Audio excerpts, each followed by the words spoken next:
Marxist party അവരുടെ വീഴ്ച മറച്ചു വെക്കാൻ വേണ്ടി കേന്ദ്രത്തെ കുറ്റപ്പെടുത്താൻ ഒരു വഴിയായിട്ട് മാധ്യമങ്ങളെ ഉപയോഗിക്കുന്ന സമീപനം, ആ സമീപനം കൊണ്ട് കേരളത്തിലെ ജനങ്ങൾ തെറ്റിദ്ധരിക്കപ്പെടും എന്നല്ലാതെ കാര്യങ്ങളിൽ ഒരു മാറ്റം വരാൻ പോകുന്നില്ല. മാത്രമല്ല 2006 മുതലുള്ള കണക്ക് ചോദിച്ചു എന്നാണ് പറഞ്ഞത്.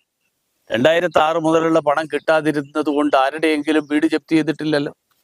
അപ്പൊ ഇതൊക്കെ ഒരു നടപടിക്രമം എന്നുള്ള നിലയിൽ നടക്കുന്നു എന്നുള്ളതിനപ്പുറത്ത് ഇതിന് യാതൊരു പ്രാധാന്യവും ഈ പറഞ്ഞ കാര്യങ്ങളിൽ നമ്മൾ പ്രത്യേകമായിട്ട് കാണേണ്ട കാര്യമില്ല എന്നുള്ളതാണ് എൻ്റെ ഇതിനെക്കുറിച്ച് ഞാൻ മനസ്സിലാക്കിയിട്ടുള്ള കാര്യം. മാത്രമല്ല 1970 instructions on aid to civil authorities by the armed forces എന്നുള്ള ആംഡ് ഫോഴ്സസിൻ്റെ ഇത്തരത്തിലുള്ള കാര്യങ്ങൾക്ക് വേണ്ടിയിട്ടുള്ള 1970 നിയമമാണ്, നരേന്ദ്രമോദിയുടെ നിയമമല്ല.